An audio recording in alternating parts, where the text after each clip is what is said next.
essa pergunta na verdade, falar sobre mim eu gosto muito de falar sobre mim porque eu vejo que a minha história não é diferente de muitas pessoas que estão assistindo a gente aqui agora. Só, né, corrigindo, ratificando, né? Eu sou nascido em Italva. Ah, desculpa. Perto de São Fidélis. Perto, mais perto lá de casa, né? Perto da sua casa. Sim. Eu sou nascido em Italva, no interior ali, do noroeste fluminense. Só que com 1 ano de idade, o meu pai foi convidado a trabalhar numa fábrica de cimento na cidade de Cantagalo. E ele acabou ganhando um terreno em Cordeiro, na antiga SEAB que tinha aí no passado, e ali construímos as nossas bases, né? Fui criado ali em Cordeiro, estudando em escola municipal até o meu 5º ano, aonde eu fui para a escola pública. Então, a minha vida em Cordeiro, vamos assim dizer, ela foi permeada da infância, vamos assim dizer, raiz, brincando na rua, estourando o tampão do dedo, correndo atrás de pipa, pique-esconde, piquetá, e vivendo de fato a infância que acho que todo pai deseja para o filho atualmente, Raiz, né? que é aquela infância sem tela e de rua, onde de fato você aprende a se conectar com as pessoas, você aprende a lidar com frustração, você faz amizade verdadeira, que eu tenho amigos hoje de rua que estão comigo ali até hoje, não são amigos que caminham junto comigo, mas quando a gente para ali na rua para trocar uma ideia, a gente sempre tá junto.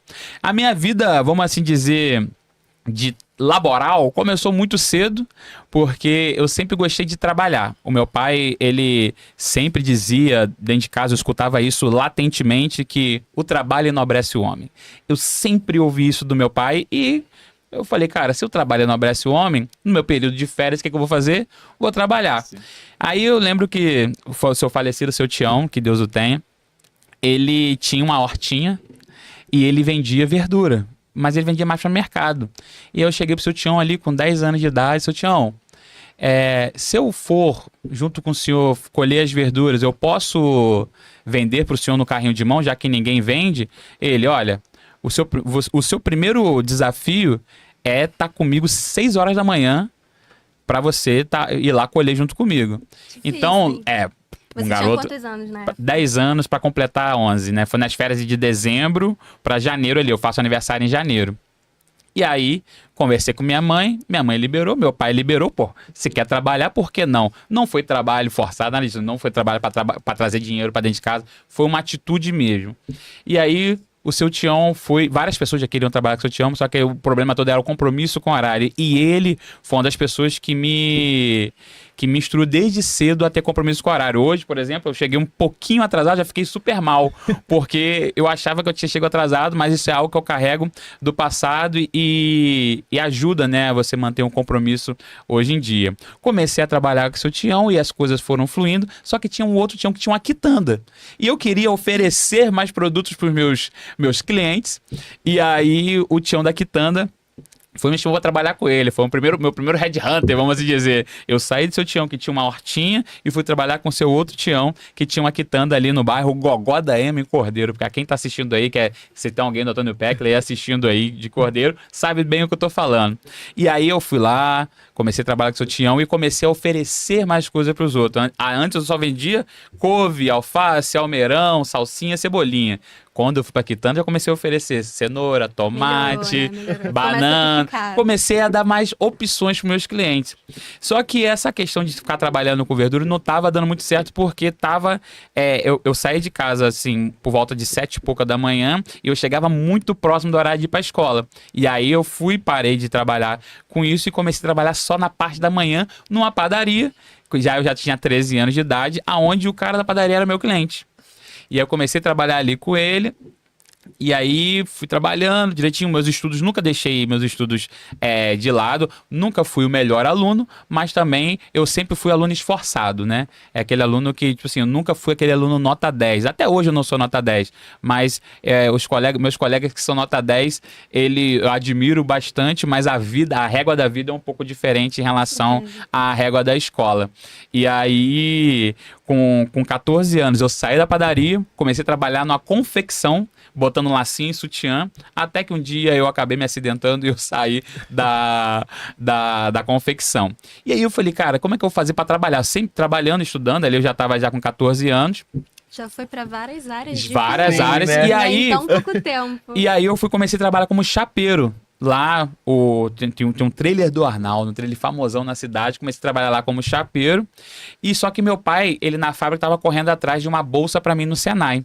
Até que nesse meio tempo, quando foi julho de 2007, o meu pai conseguiu essa bolsa para mim no Senai. E aí aonde eu saio desse ramo, vamos assim dizer, de comércio e vou para a indústria. Lá no Senai eu fiz o curso de eletricista e instalador industrial. O meu primeiro salário foi R$ 167.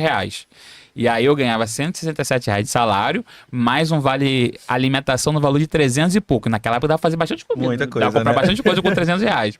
E aí dava lá pro meu pai, tudo direitinho. Então, vamos dizer, dava pra contribuir ali já dentro de casa. Eu sentia essa... Tipo assim, esse senso de pertencimento. Nossa, agora eu estou contribuindo com a alimentação da casa. Mas eu fui um adolescente que eu vivi altos e baixos em relação a isso. E quando eu saí do Senai, eu fiquei 100% focado em escola. Não trabalhei. E com 17 anos, eu fiz uma prova lá na região também, onde eu ganhei o curso técnico. Ou seja, a minha vida foi de bolsista. Só que voltando um pedacinho falando de bolsa, eu gostava muito de inglês. Só que meu pai não tinha condição de pagar. O que eu fiz? Bolsa. Aí a escola foi lá. A escola foi lá no Antônio Peckley, entregou lá vários cupons de desconto, só que eu não ganhei. E aí, para ganhar essa bolsa, tinha que fazer uma prova, fiz a prova, passei e comecei a ser bolsista durante o período de 6 meses. Só que eu gostava muito de inglês, aí acabou a bolsa. E agora? Aí meu pai foi lá na instituição, conversou, como é que a gente pode dividir. Aí dividimos em parcelas de enxergar, assim, milhas e milhas distante, mas eu continuei com o inglês. E aí, com 17 anos, eu já estava praticamente com uns 3, 4 anos de inglês e fiz a prova para fazer o curso técnico. Fiz o curso técnico de eletrotécnica na cidade de Cordeiro mesmo. E ali, quando eu terminei o ensino médio e o meu curso técnico, eu já estava com 18 anos. Vamos para onde? Vamos para o mercado de trabalho. Saiu eu e um amigo que, por sinal, trabalha hoje comigo e acabou de mudar de função na empresa. Nós dois juntos fomos procurar emprego junto. Na escola, nós éramos assim considerados assim, uns alunos bem falantes, né? E aí a gente tinha algumas dificuldades em algumas matérias e por as matérias que nós tínhamos dificuldade, ele foi e venceu, vamos assim dizer, esse karma, esse problema na vida dele, que hoje ele é engenheiro. Passou os obstáculos. Ele é engenheiro mecânico, foi promovido recente agora na empresa, trabalha junto comigo. E ele, na época, ele não conseguiu oportunidade, eu consegui. E aí foi onde meio que foi um estágio meu, ele conseguiu depois em outra empresa. Comecei a trabalhar na fábrica de cimento, onde comecei a trabalhar com o meu pai. Meu pai trabalhava na fábrica, ele trabalhava na produção, eu trabalhava na manutenção. E ali, nesse meio tempo, eu comecei a ouvir sobre o offshore. E aí, foi quando o offshore entrou na o offshore começou a entrar ali na minha vida.